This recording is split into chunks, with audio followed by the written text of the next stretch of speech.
Yeah, good question. Yeah, so on that question, there were sort of two main views in the 16th and 17th century of apostolic succession that emerge in more clear articulation and dialogue with the Puritans, because the Puritans pretty early on become enamored with Calvin's Geneva, and so Walter Travers is a proponent of this. Thomas Cartwright is a proponent of this. Initially, members from within the Church of England who are advocating to reform the Church of England so that it basically looks more like Geneva. And that's where you start to have Anglicans articulate what apostolic succession means in a little bit greater clarity. And two views sort of emerge. What's shared between these two views is the affirmation that the episcopate is the ideal, that this is the way it really should be in the church. What isn't shared, and this is the sort of divergence that's really early on between Richard Hooker and Thomas Bilson, who are two Anglicans dialoguing with the Puritans. Both of them admire each other, so it's not like they were like fighting, but they express slightly different views of the episcopate.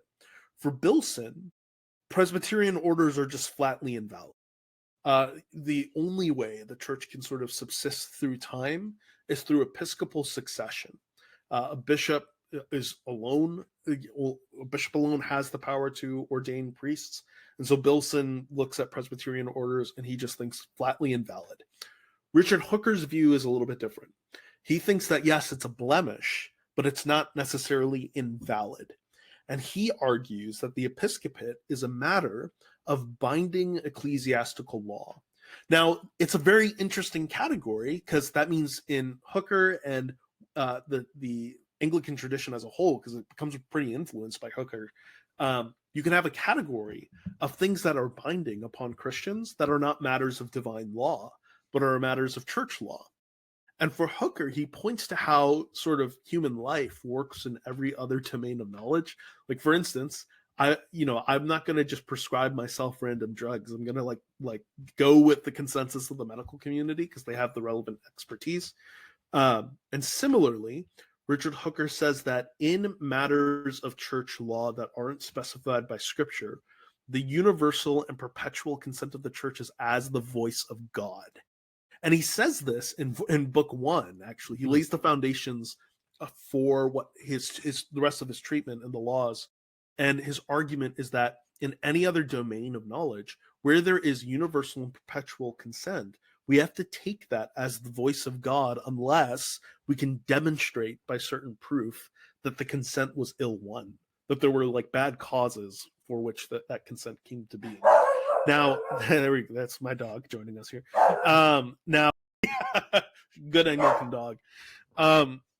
So what that does for us is that it gives us a principle as Anglicans, so as to say that Scripture gives all things necessary to salvation. Absolutely. It's not as though a Baptist is going to be damned for not having a bishop. But that said, and its perspicuity extends to those things pertaining to salvation. But that's not everything, right, about the Christian life. The Christian life is not just about not going to hell, right? It's about much more than that. And that more is not always determined just by Scripture. That more, it also comes to us through the perpetual voice of the church. And so Hooker slots the episcopate into this category, that it nevertheless has the force of apostolic command, even if it isn't technically one, because of the long-standing perpetual use of the church. Now, you could see how that would actually pretty easily lend itself, I think, to something like Bilson's view, something that's close to Bilson's view.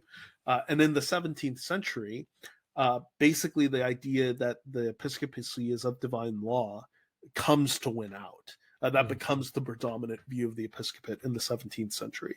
But I think Hooker kind of sets the foundations for that pretty early on. If he says it's as the voice of God, then it's kind of hard not to see it as a kind of obligatory injunction, even from God.